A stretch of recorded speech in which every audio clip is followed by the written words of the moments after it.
Alrighty guys, how's it going? How's it going? It's your favorite YouTuber out there right now, Ninja Skittles, coming back at you with Killer Frequency. So last time, we saved a lot of people. Like, a lot this time, because not only did we actually save people on the phone, we did save a whole gas station. Now, of course, the only ambulance in the whole town, because, you know, this is a very small backwater town where they don't have anything, of course. We lost our only ambulance, which I'm sure that's going to come back to bite us in the butt in the future. But for right now, all we can do is be thankful for all the lives that we have saved. And maybe we'll be able to discover the killer's true identity. So let's find out in today's episode of Killer Frequency. Let's get right into the video. Okay, so now we gotta go downstairs. Of course we do. Oh my lord. Alright. Oh, I don't want to do it. I don't want to do it. I don't want to do it. I don't want to do it. Please don't make me do it. Make me do it though. Where was it? Right here.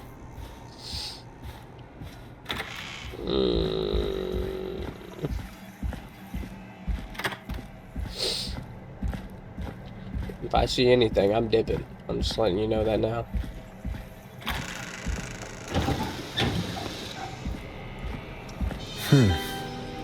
A key? Was this always here? I must have missed it when I brought everything upstairs.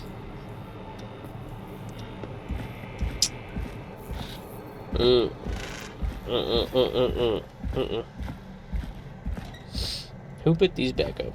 That's my question. Why can't I knock them down now? That's suspicious. Is this one?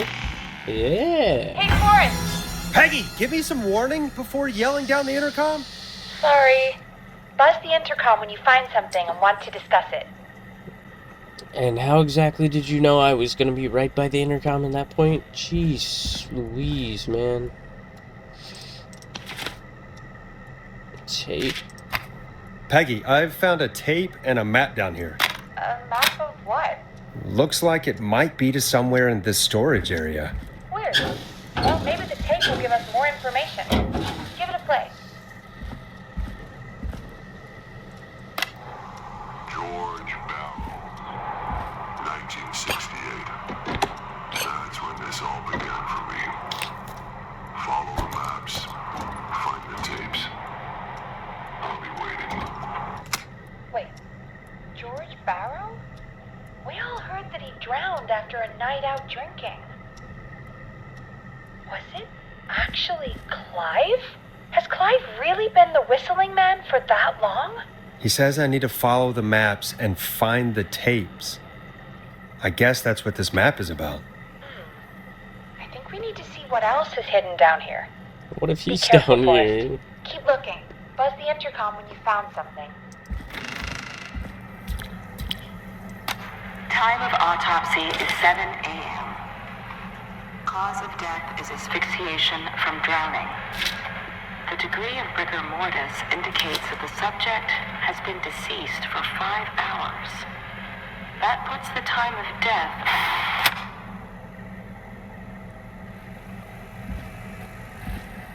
Okay.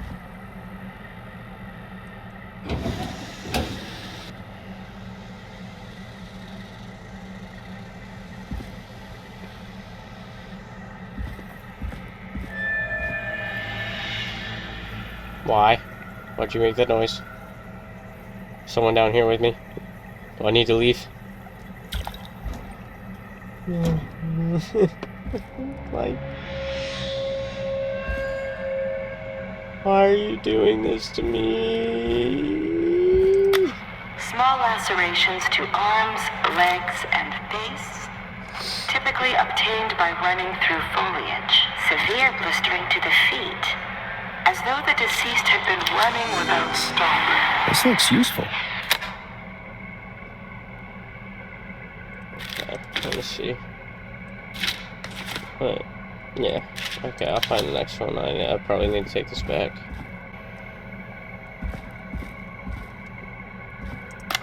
Preliminary toxicology results shows no signs of Damn. inebriation.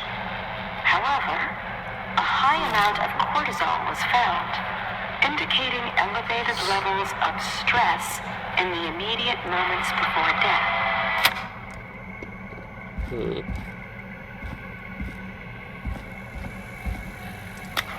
Additionally, there appears to be a post-mortem injury to the arm. It looks like it was trapped in a car door.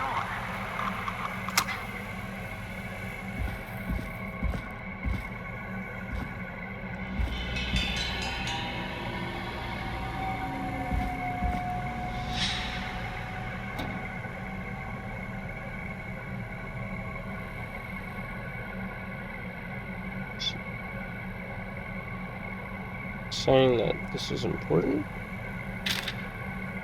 Confused. This has to be important. So I made you do this. It is the coroner's opinion that the subject likely feared for his life and was chased, resulting in a fall from a height into a body of water, where he hit his head, was knocked out, and drowned. Following that, he was moved. Dr. Sullivan, we need to have a talk. Is that recording? Shut it off. Okay. If you're listening to this, then I'm probably dead. What the? I'm a man who likes to stay informed. I've got subscriptions to newspapers all over the country. A few weeks ago, I noticed headlines cropping up in those papers. A new vinyl from my collection. One after the other. Each headline about a murder. Each murder, the death of someone I knew almost 20 years ago. And each one drawing closer to Gallows Creek. Drawing closer to the anniversary. None of us are innocent, but I don't think we deserve killing. All I hope now is that I can save some folk from the worst, and I can. I don't know. Do something to make up for what I did back then, I guess. I didn't kill anyone, mind you, but that's past mattering. Now, there's more I could say than I should say, but my employer made it clear that my family would pay a high price if I ever spoke out. So, hopefully I've said enough for you, listener, whoever the hell you are, to start putting the truth together. So, What the hell? Peggy is not gonna believe this. basically, Clive was in on this conspiracy, so he can't be the Whistling Man. So I think I'm going back to square one, that it's this creepy chick that keeps calling. I mean, she literally called, was like, yo, I wanted you to play this song, which is conveniently outside where the Whistling Man was, so I don't know. It's all so strange. What have you found, Forrest? It's an autopsy tape. Doesn't say for who, but I think it must be for George. Poor George. He was so young. Something's bugging me, Peggy. What do you mean? I swear I recognize the voice of the woman talking on the tape. I just can't place it. Seriously? Do you think you've met her before? I don't know. I mean, I just got here recently. I don't know. Found another tape. It talks more about how George died. What did it say? It sounds like he was running for his life. Sprinting through trees and bushes, getting cut up all over. What would drive someone to do that? I'm not sure yet. There's also a tape about a toxicology report. There were no signs of drinking or that he was on anything. What? But everyone said he went swimming drunk and drowned. It was in the newspaper and everything. I found a written autopsy report. What did it say? According to that, it's just like you said at the start. George drowned after getting drunk. Said he liked to fight, too. But that contradicts the tape. I know. And I think I know why. There's a note with the report that says, "I'm sorry I made you do this, Virginia." If it was on the autopsy report, then Virginia must be our coroner. Wait, the caller from earlier, when we had to call the takeout restaurant, wasn't her name Virginia? Oh, yeah, okay. We need to call her back once we finish down here. It looks like she might know something about what's going on. I found a tape that introduces a new detail to the story. Post-mortem injury. Apparently, his arm got caught in a car door. A car door? Yeah, after he died. How do you suppose they can tell? How can they tell? I'm a radio producer, not a coroner. The written report I found doesn't mention it at all. How did his arm get trapped in a car door after he died? Unless he got it when the police collected his body, I guess someone else must have moved him after he was dead to where he was eventually found. But the report, what is going on here? I found a police report. Mentions a friend from earlier, Sandra Sharp. Sandra. The jazz runner? Oh, I love That's the right. jazz runner. She found George's body washed up at the reservoir. The reservoir? Yeah? What's strange about that? George got cuts from running through foliage, right? But there's no forest around there. Also, how did it wash up at the reservoir? What do you mean? Reservoirs don't have tides. But that's what the police report said. It's not possible, though. I did a school project on reservoirs and got an A. But, yeah, not important right now. She's one of those The important girls. thing is that it doesn't make sense. What are you suggesting then? That the body was originally found somewhere other than what the report suggests? That the sheriff tried to cover it up, but accidentally let something slip? Something like that. I think. Well, Sheriff Matthews wrote the report. If he hadn't been eviscerated, we could have asked him. True. But Sandra is still alive? Once we're done down here, we should give her a call. In another tape, the coroner comes to the same conclusion as I did. George was running from something. Maybe an animal? Maybe, but then there's this next bit where the coroner thinks he was moved post-death. We just So she agrees with us. At the end of the tape, someone burst in and demanded Virginia stop recording. I think it was Clive. This is starting to make sense now. This is a conspiracy to cover up what happened to George. I think I found Clive's last recording. I think Clive might be gone. Gone? I found a confession. Not for any killings, but for playing a part in covering up George's death. He left this behind in case he died. He hoped someone would find it. Do you think the Whistling Man already got him? Possibly. We've had a lot of callers tonight, but maybe not every victim made it to the phone, you know? We don't know how many there really are. Christ, Forrest, that's dark. I know, but Clive said he had read about other murders in other towns, and that the murders were all folks who knew about the incident. And the killings were getting closer to Gallows Creek. He said he wanted to do something good for once. don't think The it's board in the his ghost of office. him, do we? He wasn't tracking Ooh. people down to kill them. He was tracking them down to save them. Ugh, why didn't he just come out with all of this? He said his employer threatened his family if he spoke out about any of it. It's okay, His fam? employer? The one who orchestrated the cover-up? Oh, Clive. I'm sorry for thinking you'd killed all those people. Do you think you found everything? I think so. Forrest, what's going on here? Someone wanted that boy's death to seem like an accident. And they hired Clive to make it look that way.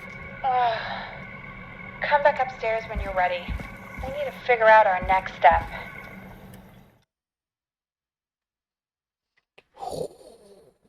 It's getting intense. Thank God you're back, Forrest.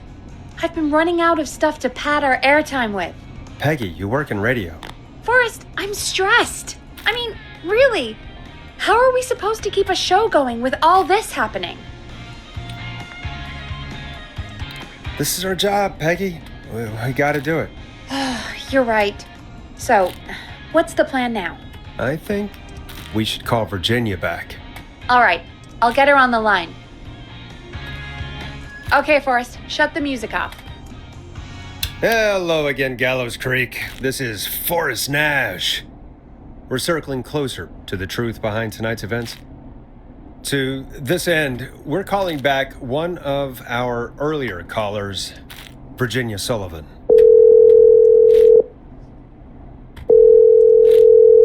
Fredman Plunker here. Who's this? Is it you? Goose. Plunker, hey, it's the Radio Man, Forrest Nash. Radio Man? What's up? Solving mysteries, saving lives. The huge. Right on. Plunker, what are you doing at Virginia's house? She asked if we could stay to keep an eye out for that whistling turd. So we're hanging out, bro.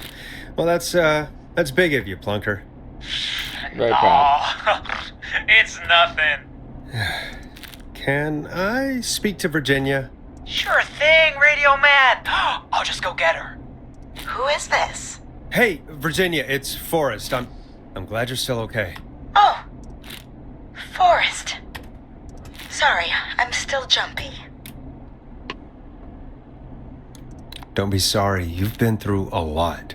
I'm so sorry this happened to you, Virginia. I thought I was. I thought... Easy. We're not calling to talk about earlier. We're calling because we think you can help us understand why this is happening tonight. Me? What would I know? Does the name Clive mean anything to you? Clive? No. I don't know that name. What are you asking about this for? You mentioned that name earlier when you called us the first time. I don't know what I said then. I was petrified, Forrest. Clive's the janitor at our station, and we know you spoke to him in the past. Forrest, please. You don't know what you're doing. He'll come for me. Virginia, it's okay. Clive won't be coming after you. We think Clive's dead. Dead? But isn't he? He's the whistling man, Forrest. We found evidence to the contrary. But It's true. And we found your autopsy reports for George Barrow. how? I saw him destroy them. Well, he didn't. I don't know if he kept them or made copies or what, but we found them. And we know it's related to what's happening tonight, which is why we called you. Why did you write a false report? All right. One day, I came into work to find a boy on my slab. And as I finished the autopsy, this man, Clive, he just burst in. And he started making demands to give over the reports, to falsify what I found. Of course I said no. But, well, when someone wants to make you do something, they can use the carrot or the stick. For me, he used both. You see, my sister is sick. She has a chronic condition that's never going away. It's expensive to treat, and it was getting to where I couldn't afford it. And Clive promised me that his I employer understand. would pay for my sister's treatment if I did what he said. And that if I ever spoke about this, he'd beat me to within an inch of my life. I don't know why he had me do it, but my sister needed me. You have to understand. She needed me. We understand. Thank you, Virginia. That was brave. God, I just want this nightmare to end. This will help end it, Virginia. Thank you. Stay safe, Virginia.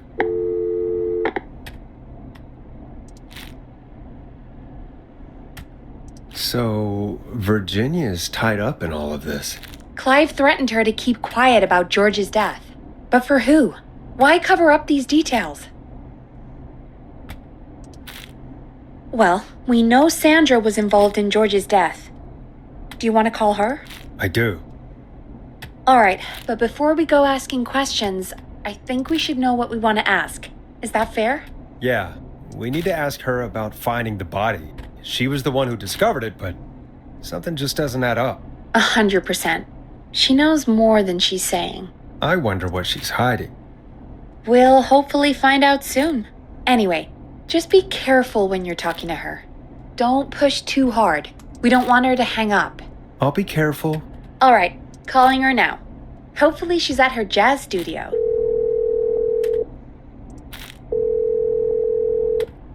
Aha! Forrest, you're through. Hello, this is Sandra at Jazz Pizzazz Jazz Studio. Who's this? Hello again, Sandra! It's Forrest Nash of 189.16, The Scream. And you're live on air. Oh, I always thought folks called into a radio show, not the other way around. How jazzy. What can I do for you? Well, we're trying to understand what's behind the attacks tonight. We had a few questions. Why, Forrest, of course. Heck, after the way you saved my life, I'd say yes to just about anything you asked. Really? Well, that sounds nice. I might just call you back tomorrow then, too. Oh, dude. Oh, you got my number. But what about tonight? Is there anything you want to talk about right now? Remember why we called, Forrest. Of course.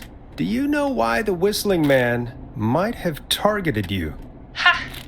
As far as I could tell, he was just a knife-wielding psycho with superhuman cardio. He'd have chased after anybody.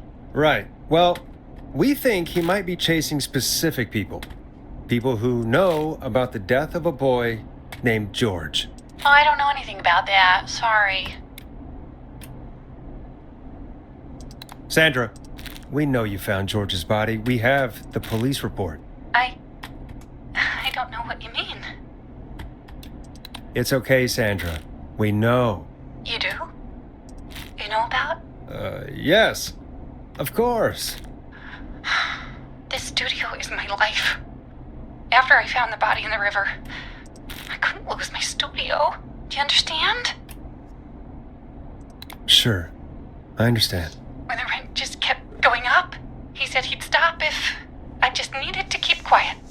And everything would be okay. Is it Teddy? Maybe? Of course. We understand. I mean, it's not like I killed him.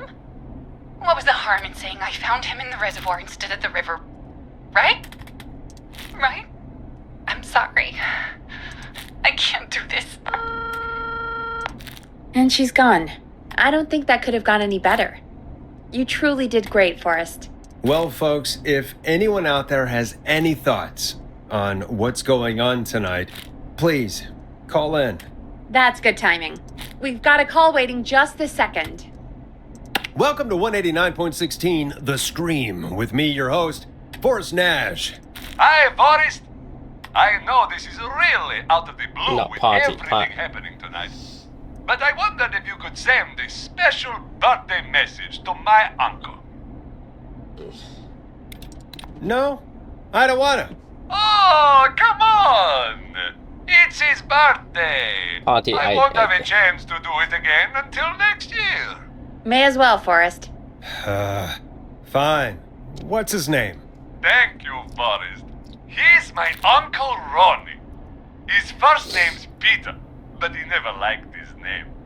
But since he always had salt and pepper hair, even as a kid, can you believe it? Folks always called him Pepper. Thanks for the history lesson. Is there anything besides happy birthday you would like to say to Mr. Pepper? Oh my God, damn it! Yes! Tell him he can get the best birthday deals and party packages here at Putney's Pizza, starting at just... You son of a bitch! Stop calling us! God damn it, Peggy, this is your fault. My fault? I said I didn't want to do it. Don't blame me because Brian Ponte can't control himself. Can the killer go... Don't worry. We've already got another caller on the line. Just pick it up, okay? This is 189.16, The Scream. I'm Forrest Nash. You're on the air, caller.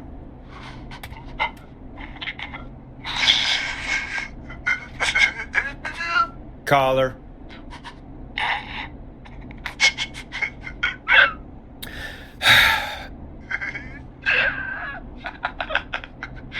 Ponty. Ponty's Pizza always delivers! Come rain or sleet or whistling man, we'll be there!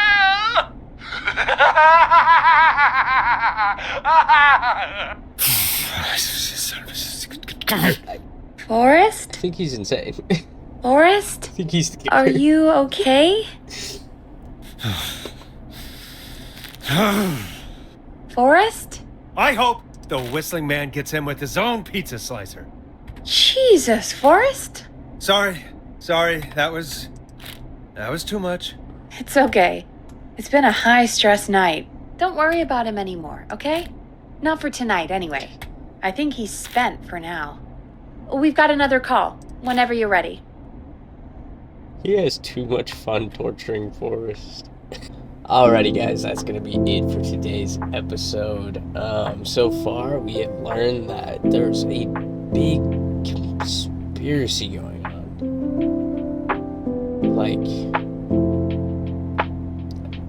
Like we have no idea who the heck the killer is now. I mean, there's a few ideas out there. We have our prime suspect, who is going to be Ponty at Ponty's Pizza because he's a pretentious little. And then, second of all, we got that creepy lady that I don't like.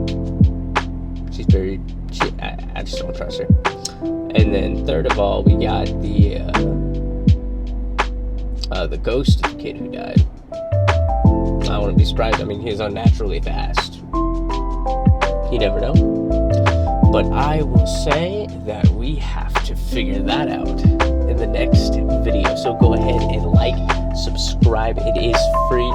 Punch that notification bell and leave a comment below if you enjoyed this video. Let me know what your thoughts are, anything else that you'd like to see. But until next time, have a good night. Bye-bye.